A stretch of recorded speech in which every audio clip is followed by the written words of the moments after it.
Bonjour, bonjour, bonjour à tous et à toutes. Me voici en direct comme tous les mardis 13 heures. Alors pour ceux et celles qui sont en vacances, eh bien, écoutez, j'espère que vous passez du bon temps, que vous passez de belles vacances.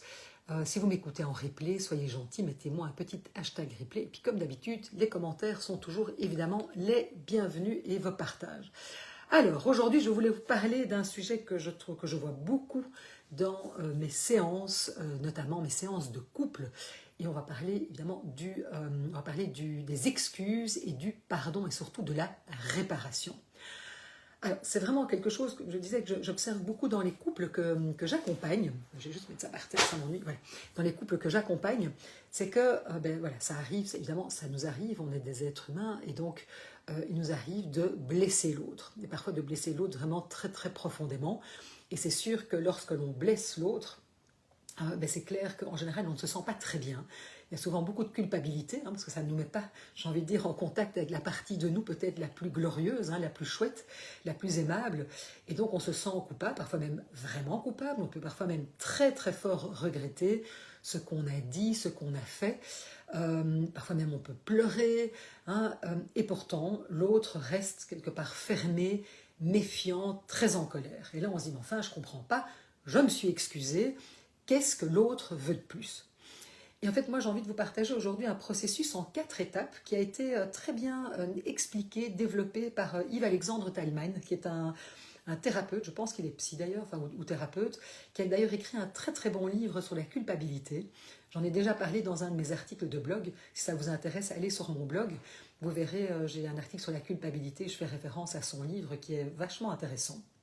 Et donc, lui, ce qu'il dit, c'est que si on veut pouvoir quelque part, celui qui a commis la faute, sortir de la culpabilité, mais surtout, évidemment, réparer la relation, parce qu'on a mis la relation à mal, eh bien, il y a 4 étapes qui sont indispensables, et vous allez voir, on a souvent tendance à en oublier quelques-unes.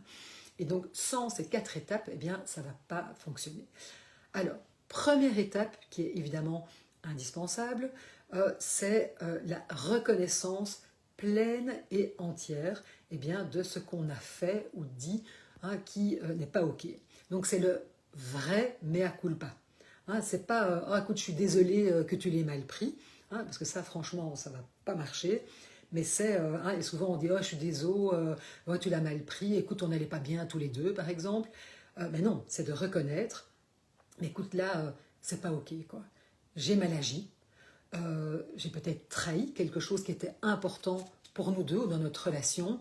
Ce que j'ai fait, c'était pas OK. Et ça fait partie, j'en prends la responsabilité pleine et entière. Alors si je prends un exemple concret, par exemple l'infidélité, qui malheureusement arrive quand même plus souvent qu'on ne le pense dans un couple, s'il y a eu infidélité, très vite, évidemment, celui qui a commis l'infidélité, quelque part, qui a trahi en fait le contrat qui était implicite ou explicite d'exclusivité, j'ai envie de dire, amoureuse et sexuelle.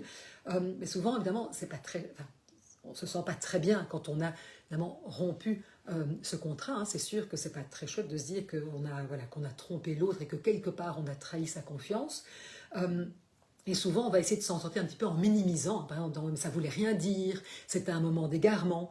Et donc, on va évidemment essayer de minimiser pour quelque part se protéger et protéger évidemment cette culpabilité qui est très désagréable à ressentir. Et c'est sûr qu'à ce moment-là, la personne, par exemple, qui a été trompée, ou la personne, je ne sais pas moi, s'il y a eu de la violence verbale, par exemple, lors d'une dispute, elle n'a pas besoin d'une minimisation.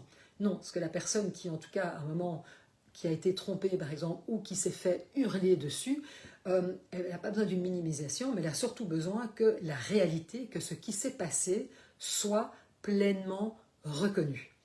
C'est clair que tant qu'il y a des justifications, c'est-à-dire qu'il y a un moment, il y a une étape qui est indispensable, c'est de reconnaître ce qui s'est passé et pas tomber directement dans la minimisation et dans les justifications. Donc ça, c'est la première étape, c'est vraiment la reconnaissance pleine et entière. La deuxième étape, vraiment importante, ce sont les remords véritables. C'est-à-dire que reconnaître les faits, ça ne suffit pas. Ok, on peut reconnaître les faits, mais en fait, ce qui est important, c'est de reconnaître l'impact que ça a eu sur l'autre, sur la relation. Ok? Et donc, c'est de reconnaître que, oui, voilà, je vois que depuis, par exemple, que par exemple, je t'ai trompé, ou depuis que, je sais pas moi, je t'ai hurlé dessus lors de cette dispute et que j'ai eu voilà, un geste peut-être déplacé, je vois bien que tu doutes de toi, que tu n'es pas OK, ou je comprends que tu ne te sentes plus en sécurité dans notre relation, ou je vois que j'ai abîmé la confiance en nous. Donc c'est-à-dire, c'est vraiment important de reconnaître voilà, l'impact que ça a, les conséquences que ça a sur l'autre, ou sur la relation, ou sur nous. Parce qu'évidemment, et de nouveau, je comprends, c'est terriblement humain, et c'est pour ça que souvent c'est important de se faire accompagner, même individuellement, quand voilà, il y a quelque chose comme ça qui se passe dans un couple, c'est que, évidemment, comme c'est pas chouette, on a envie de vite tourner la page. Et or, on ne peut pas tourner cette page sans qu'à un moment, on ait vraiment mis des mots dessus. Ça ne fonctionne pas. Cette blessure, la blessure que ça a provoquée, eh bien, elle a besoin d'être vue, elle a besoin d'être reconnue. Okay, donc première étape, la reconnaissance pleine et entière. Puis deuxième étape, c'est reconnaître l'impact que ça a sur l'autre, sur la relation, etc. Selon évidemment ce qui s'est passé. Troisième étape indispensable, la troisième pièce du puzzle, c'est l'engagement à changer. C'est sûr que c'est là que la confiance, en fait, quelque part, peut se renouer. C'est clair que la question qu'on peut se poser, évidemment, si par exemple l'autre m'a trompé ou que l'autre m'a hurlé dessus, ou qu'il y a eu un épisode de violence, c'est de dire, mais mon Dieu, est-ce que ça peut recommencer? Est-ce que ça peut recommencer à tout moment? Et donc c'est sûr que juste de dire, écoute, voilà, je suis absolument désolé, je reconnais que c'était pas OK, etc., mais qu'il n'y ait pas une vraie volonté de changer, ah ben c'est clair que c'est sûr que si par exemple quelqu'un qui a par exemple voilà, vite rentre dans de la violence, ou ben, si ça reste flou, qu'il n'y a pas un véritable engagement à prendre peut-être les choses en main pour pouvoir se parler autrement, ou pouvoir mieux gérer sa colère, ou s'il y a eu infidélité, voilà, qu'est-ce qui s'est passé? C'est clair qu'il n'y ait pas un chemin de compréhension de pourquoi, par exemple, j'en suis venue à tromper mon conjoint, ma conjointe, alors qu'on avait vraiment un contrat d'exclusivité, j'ai envie de dire, entre nous. Eh bien, c'est important parce que sinon la sécurité ne va pas revenir. Et donc, vraiment important de clairement de se dire, bon, mais voilà, par exemple, typiquement en cas d'infidélité, à partir du moment où on décide qu'on a envie de reconstruire, etc., ben c'est sûr que c'est couper le lien avec la personne, par exemple, avec qui on a trompé son conjoint, sa conjointe. C'est peut-être accepter de mettre plus de transparence pendant un certain temps pour que la confiance puisse que la confiance et la sécurité puissent revenir. Ça peut être s'engager aussi dans une thérapie, non seulement une thérapie individuelle pour comprendre qu'est-ce qui s'est passé, qu'est-ce qui a fait que voilà, j'ai rompu ce contrat de confiance, qu'est-ce qui a fait que, plutôt que d'en parler, de dire qu'il y avait quelque chose qui n'était pas OK dans notre couple, que je ne m'y retrouvais pas, etc., que j'ai commis un acte qui, en tout cas, on s'était dit que voilà, c'était pas OK dans notre relation. Donc, ça peut aussi s'engager dans une thérapie de couple, on dit, mais tiens, qu'est-ce qui s'est passé dans notre couple? Vous voyez, donc c'est vraiment toutes ces choses. Donc se dit vraiment, il y a un véritable engagement à comprendre, à changer, à mettre des choses en place. Et puis il y a une quatrième étape que je trouve super intéressante et dont finalement qu'on oublie un peu, qui est de réparer, vraiment un rituel de réparation. Et c'est souvent c'est ce qu'on oublie très souvent. C'est et réparer, c'est pas juste je viens avec un petit bouquet de fleurs ou voilà, enfin on organise un week-end, mais c'est vraiment de dire tiens, voilà, par rapport à ce qui s'est passé ici, qu'est-ce qui pourrait t'aider à te sentir quelque part réparé? Comment est-ce qu'on pourrait voilà, réparer ce qui quelque part a été cassé et qui montre, en fait c'est vraiment pour montrer qu'il y a eu un avant et un après. C'est-à-dire que, par exemple, typiquement, quand il y a eu infidélité, il y a le couple qu'on formait avant, et puis il y a eu voilà, cet épisode qui peut, et de nouveau, il n'y a absolument pas de jugement, mais donc, qu'est-ce qui s'est passé, pourquoi on en est arrivé là, etc. Et donc, à partir du moment où on décide de reconstruire, eh bien, il va y avoir un après, notre couple ne sera plus le même. C'est pas pour ça que ça sera moins bien. Parfois même, moi je vois des couples où c'est mieux parce qu'ils sont arrivés à un niveau de compréhension, de dialogue. Et donc, franchement, on peut, c'est pas facile, mais on peut vraiment, j'ai envie de dire, se reconstruire après une infidélité et avoir une relation encore plus, j'ai envie de dire, plus riche, plus vraie. C'est pas évident et c'est pour ça que c'est important, toutes ces étapes.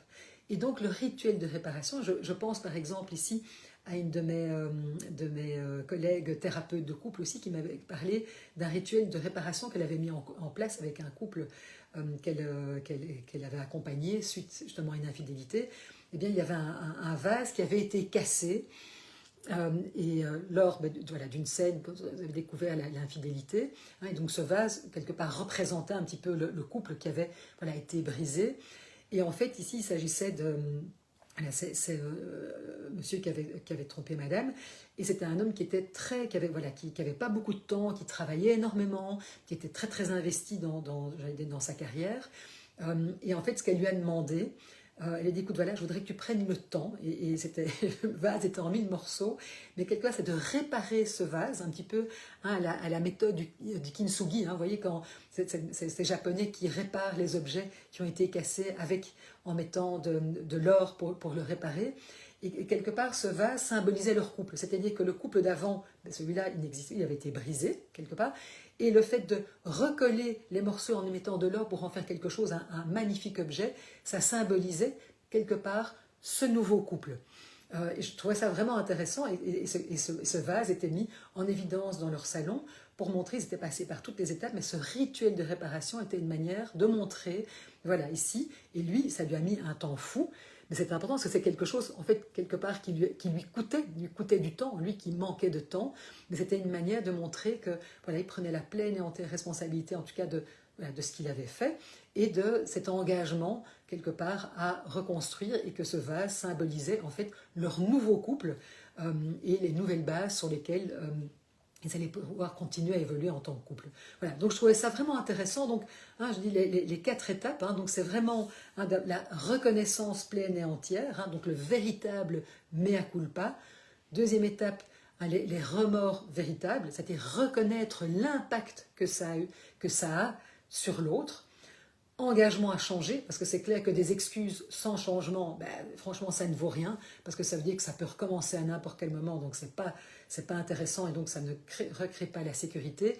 Et puis, le rituel de réparation.